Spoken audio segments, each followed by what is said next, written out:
दोस्तों, आज की कहानी है सासू माँ आप गिर गई तो मुझसे सेवा की उम्मीद न रखना। दोस्तों, कहानी शुरू करने से पहले अगर आपने हमारे चैनल को सब्सक्राइब नहीं किया हो तो कर लीजिए ताकि आपके पास पहुंच सके हर नया वीडियो। सौजन्या के माता पिता के अलावा घर में उसकी दादी भी थी जो हमको समझती रहती थी।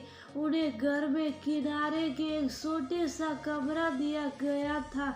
वह ज्यादातर कमरे के अंदर ही रहती। यदि कभी बाहर आना चाहती तो भी उनकी मम्मी पसंद नहीं करती। कहती सीखने फर्श से गिर जाओगी तो कौन देख रेख करेगा। अभी कम से कम खुद बाथरूम तो चली जाओ। बिस्तर पर पड़ गई तो मुझसे सेवा की उम्मीद न रखना। बेचारी मन महसूस कर रह जाती। सौजन्या ये सब देखता समझता उसे दादी से बहुत लगाव और हमदर्दी थी। उसे याद आता कि बीमार होने से पहले दादी बहुत एक्टिव थी। पहले सुबह सवेरे उठकर मोहल्ले के पार्क का चक्कर लगा के आती, आकर नहा धोकर पूजा करती और फिर मंदिर जाती। मंदिर में वह अक्सर भजन गाया करती, इसलिए वह वहाँ भाभी में बहुत प्रचलित थी। उनका भजन मंडली का एक अच्छा खासा सर्किल था, लेकिन 2 माह पूर्व गिर जाने की वजह से उनका ऑपरेशन हुआ था। वह वाकर के सहारे चलने भी लगी थी, लेकिन मम्मी ने उनके बाहर जाने पर प्रतिबंध लगा दिया था कि दोबारा ऐसी प्रॉब्लम फेस न करनी पड़े। उनको अंदर ही अंदर बंद कसमसाते देख वह उदास हो जाता। उसने जाकर एक दिन दादी से पूछा, आपको बाहर जाने का मन नहीं करता? दादी बोली, किसका मन नहीं करता? बाहर निकलने को कौन घुटन में सारा दिन रहना चाहता है।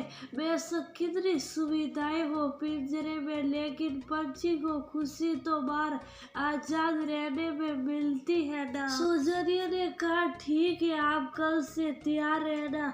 मैं ट्यूशन जाते समय आपको कॉलोनी के मंदिर छोड़ दिया करूंगा और आते समय लेते आया करूंगा। मुझे पता है जब आप समझती थी तो रोज वहाँ जाती थी। आपकी सहेलियां भी हैं वहाँ, वो तो अभी भी आपका पूछती है मम्मी से। मैं बात कर लूंगा, मैं साथ होऊंगा तो मम्मी को कोई आपत्ति नहीं होगी। इतना सुनते ही उनकी आंखों में चमक, शरीर में स्फूर्ति और चेहरे पर खुशी छा गई। वो बोली, सच में तू मुझे ले जाएगा ना मंदिर? हाँ बिल्कुल, कल आप इसी समय तैयार रहना।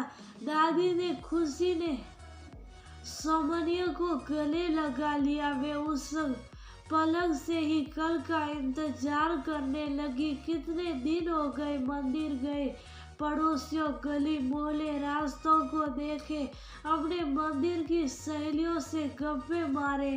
अगले दिन ट्यूशन के समय सौजन्या दादी का हाथ पकड़कर मंदिर ले गया। हालांकि सपोर्ट के लिए वो वॉकर के सहारे ही चल रही थी। बहुत दिनों बाद उसने पुरानी दादी की तरह सफलता महसूस की। बच्चों की तरह वह रास्तों सड़कों को निहार रही थी। सभी पास पड़ोस वालों को देख के हुलस रही थी, यहाँ तक कि सब्जी वाले, किराना वाले और सभी रेहड़ी वाले उनको देखकर बहुत खुश थे और कोई कोई तो उनके पैर भी छू रहे थे।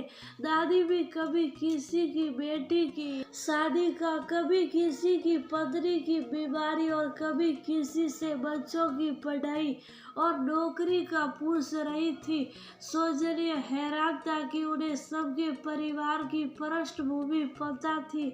वह सबके अभिवादन का गर्मजोशी से जवाब दे रही थी, सबके परिवार और बच्चा का हाल चाल लेते। ऐसे ही मंदिर पहुंच गई। एक अभूतपूर्व शांति सुकून अनुभव किया। सौजन्या ने उनके चेहरे पर अपनी सहेलियों को मिलकर तो वे रोने ही लगी। सौजन्या उनके इस रूप से आश्चर्यचकित भी था और खुश भी।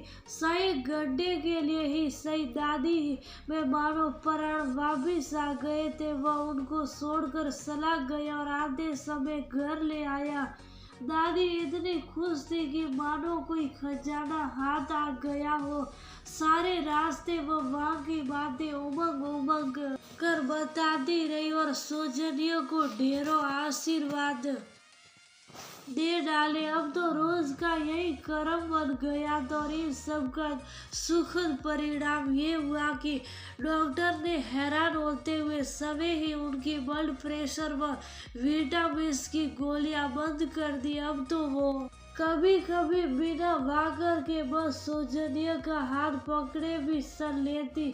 वह अपनी सारी घुटन बीमारी उदासी अवसाद वह छोड़ आती और बदले में ले आती मुस्कान, खुशियाँ, सकारात्मक ऊर्जा और सुकून। वही घंटा उनकी 23 घंटे की शून्यता को भरने के लिए संजीवनी बन गया था और सोचने उनका हनुमान